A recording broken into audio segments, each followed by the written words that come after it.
폴리의 통기자입니다. 한국이 탈락한 카타르 월드컵 16강전 한국과 브라질의 경기에 대해 해외 반응 몇 가지 모아봤습니다. 한국이 1대4로 졌지만 일단 4골을 몰아서 실점한 구간이 한 30분 정도 있었던 걸 빼고 후반전 경기력은 비교적 괜찮았다는 점. 그래서 너무 일방적으로 당했다는 느낌이 좀 덜 드는 동시에 더 아쉽다는 느낌도 들고요. 그리고 이미 16강 진출한 목표를 달성한 뒤에 하필 16강에서 푹 쉰 우승 후보를 만났다는 점까지 여러모로 한국이 대패했음에도 불구하고 조금 우리 선수들이 안쓰럽다는 느낌, 또 앞에 잘한 것 때문에 좀 뭐랄까 참작이 돼서 덜 좀 대패라는 느낌이 드는 그런 좀 묘한 경기였습니다. 아무튼 4경기 동안 굉장히 수고했고 소기의 성과를 거둔 한국 선수들 정말 수고했다는 얘기 해주고 싶고요.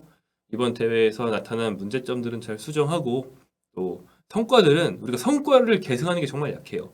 성과들은 꼭 계승해서 다음 월드컵에서도 똑같은 장점을 또 보여줄 수 있기를 기대해 봅니다. 그러면 대회 전체가 아닌 브라질전에 대한 해외 반응 몇 가지 모아봤습니다. 먼저 AP통신이 한국을 중심으로 쓴 기사가 있어서 소개를 해드리려고 합니다. 대체로 거의 모든 매체가 경기 리뷰나 모든 기사를 브라질 위주로 썼어요. 당연한 거 아니겠습니까? 브라질이 승자고 브라질이 펠레가 나오는가 하면 이미 교체 멤버를 많이 쓰면서 그동안 못 뛴 넘버 3 골키퍼까지 다 챙겨주고요. 전술도 화려했고요. 개인적으로도 네이마르가 돌아왔다는 점에서 관심이 많았고요. 다 브라질 위주일 수밖에 없어요. 그래서 한국 기사는 몇 개 없습니다. AP통신의 기사, 이 기사는 손흥민에게 포커스를 맞췄네요. 손흥민 최상의 경기력 보여주지도 못하고 떠난다라는 기사고요. 전반적으로 네이마르는 돌아왔는데 손흥민은 떠난다라고 두 팀의 최고 슈퍼스타를 대조하는 그런 맥락의 기사입니다. 자, 큰 경기에 강한 브라질 선수가 월드컵에 복귀했고 한국 축구의 슈퍼스타는 떠났다. 손흥민은 한국의 메시, 호날두, 그리고 말하자면 네이마르 같은 존재다. 네이마르가 발목 부상에서 돌아와 브라질의 4대1 승리에 일조하는 골을 넣었다. 그리고 손흥민이 스포츠 최대 대회에서 빛날 기회는 떠나버리고 말았다. 이런 식으로 한 팀의 슈퍼스타가 오고 다른 슈퍼스타는 떠났다는 것을 계속 대조를 시키고 있고요. 또 손흥민은 카타르에서 자기 능력을 최대한 발휘할 수 없게 되었다는 걸 알고 좌절했을 법하다. 이러면서 손흥민의 그 아나골절 부상이 대회 전에 찾아왔다는 손흥민의 불운을 이야기하고 있습니다. 물론 손흥민은 월드컵에 출전했지만 토트넘 소속으로 유럽 최강 골잡이 반열에 오른 그 선수의 모습은 아니었다. 한 골도 넣지 못하고 월드컵을 떠난다. 라고 얘기를 했습니다. 그러면서 이번 경기 후반전에 맞은 결정적인 골기회 2개를 언급했어요. 손흥민은 특유의 가마차기 기회를 후반전 초반에 잡았는데 알리송이 어깨로 막았나요? 정말 절묘한 선방을 해내면서 아쉽게 득점기에 무산된 적이 있고요. 또한 그 문전에서 연달아 득점기회를 와르르 잡을 때도 손흥민한테 좋은 슛이 왔었는데 상대의 끈질긴 수비에 막히고 말았죠. 그리고 이런 기사 구절도 있네요. 한국은 카타르에서 보인 모습에 대해 별로 아쉬움은 없을 것이다. 우승 후보 브라질을 이길 거라는 기대는 별로 없었기 때문이다. 이렇게 상대가 너무 강했다는 얘기를 하고 그 다음에 좀 얘기를 돌립니다. 포르투갈전 결승골 얘기로 돌아가요. 왜 돌아가는지는 마지막에 나오는데 황희찬이 골을 넣은 장면과 16강에 진출한 과정을 얘기한 다음에 황희찬의 그 골을 어시스트한 선수가 누구였을까? 손흥민이었다. 포르투갈 수비 사이를 찢는 어려운 패스로 황희찬의 골을 만들어냈고 한국 선수와 팬들의 잊지 못할 세리머니도 만들어냈다. 그러니 손흥민은 월드컵에서 제 몫을 했다. 비록 최상의 경기력은 아니었을지라도. 그러니까 손흥민이 마스크 아나골절 이런 것 때문에 한 골도 넣지 못하고 가면서 프리미어리그 득점왕의 모습을 보여주진 못했지만 그 와중에서도 정말 중요한 어시스트를 해주면서 자기 몫은 하고 대회를 마쳤다라고 손흥민의 대회 활약을 이제 결산해주는 그런 기사였습니다.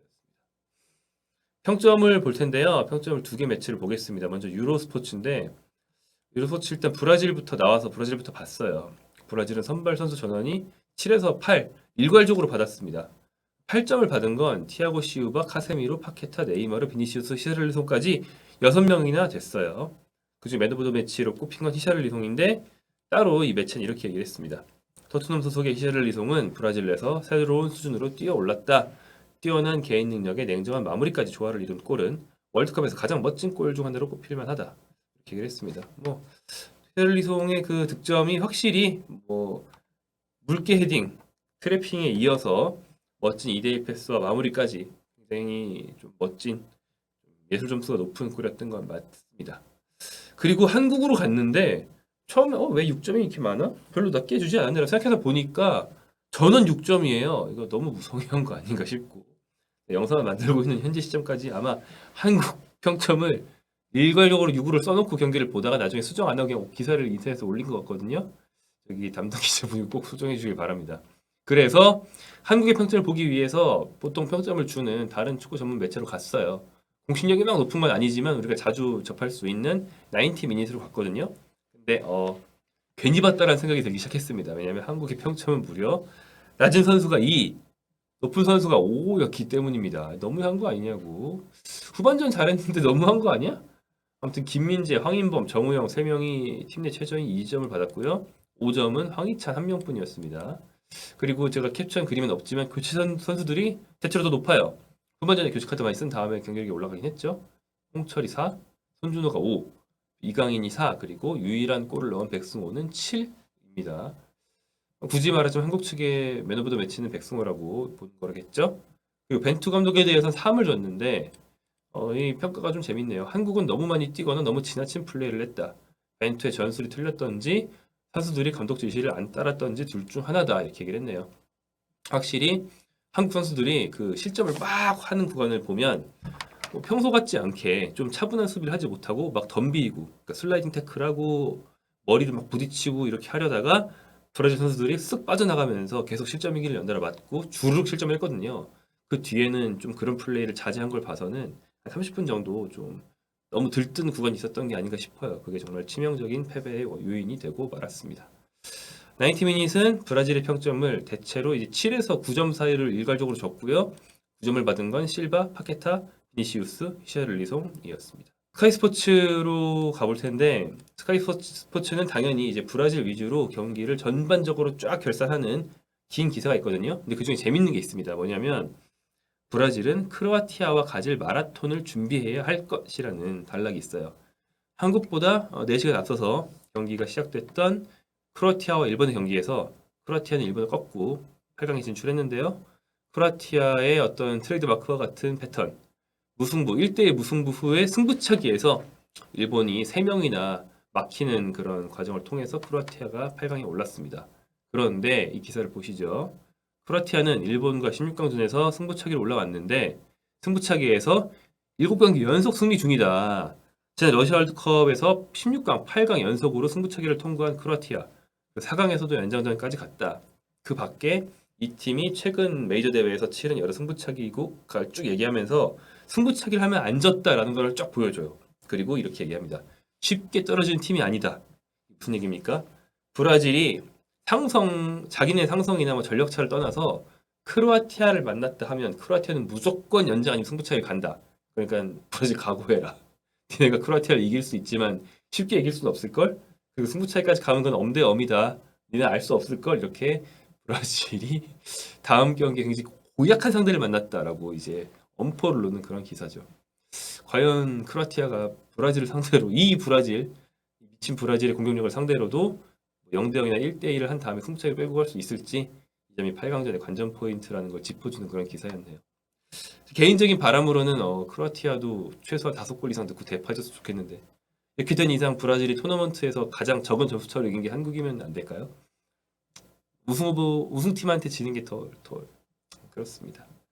영국의 방송사 BBC가 기사를 통해서 한국의 경기를 어떻게 봤는지도 한번 보죠.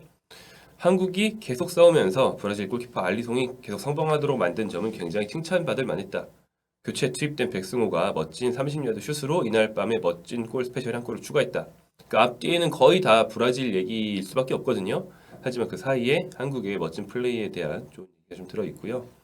백승호의 득점 역시 이날 히살리송을 비롯한 브라질 선수들의 거의 아름다운 골들, 조가 보니또 그것에 그 리스트에 들어갈 만한 브라질만 멋있는 4골을 넣고 한국은 그냥 별거 아닌 한 골을 넣은 게 아니고 백승호의 골 역시 이날의 멋진 골 5개에 충분히 들어갈 만하다라고 좋은 얘기를 하고 있습니다.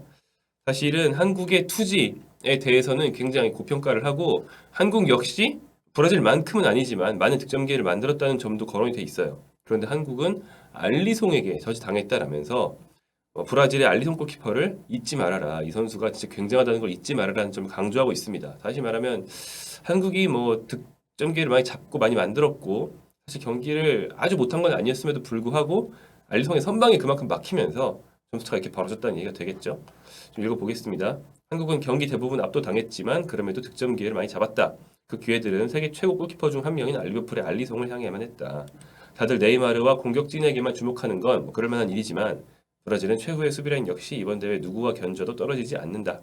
맨체스터 시티의 에데르송이 세계적인 수준의 후보 선수이며 웨베르통이 이날 선보였다. 한국은 절대 포기하지 않고 득점 기회를 만들어 나갔지만 알리송이 굉장했다. 황희찬의 먼거리 슛을 쳐냈고 후반전에도 황희찬의 기회에 빠르게 반응했고 토트넘의 손흥민이 잡은 기회도 막아냈다. 공격 옵션이 가득한 팀이지만 아리송의 문전 수비력까지 갖추고 있다라고 얘기했네요. 맞는 말이죠. 한국이 사실은 반격할 기회들이 있었고 거기서 한 골 정도 좀 일찍 넣었으면 좀 따라갈 수도 있었거든요. 또한 이제 브라질의 4번의 기회 중에서 선방이 1개 정도 나왔으면 또 몰랐을 수도 있고요. 결국에는 브라질은 공격력만 강한 팀이 아니라는 걸 이날 한국을 상대로 증명한 셈이 되었습니다. 자, 이처럼 브라질은 이날 굉장히 화제가 될 만한 경기를 많이 했어요. 그래서 대부분의 해외 매체들이 브라질 얘기하기 바쁘거든요. 브라질 뭐 득점 많이 했죠. 득점들 멋있었죠.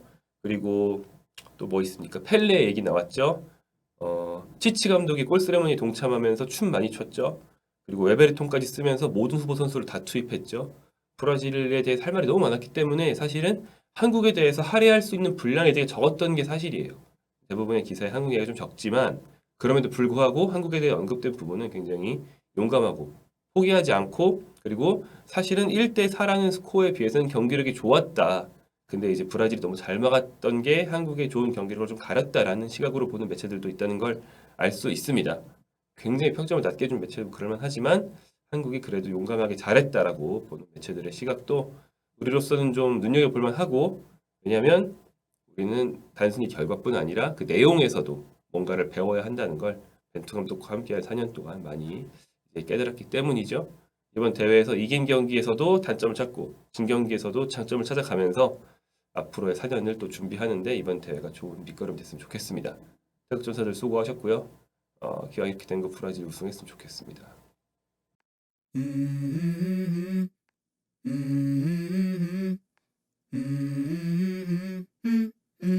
Let's go. I wake up to a little bit of drool on my pillow, feel like it's gonna be a bad day. Yeah, I'm tired of shit, and the coffee ain't hit yet, damn, ain't that great. I don't wanna go to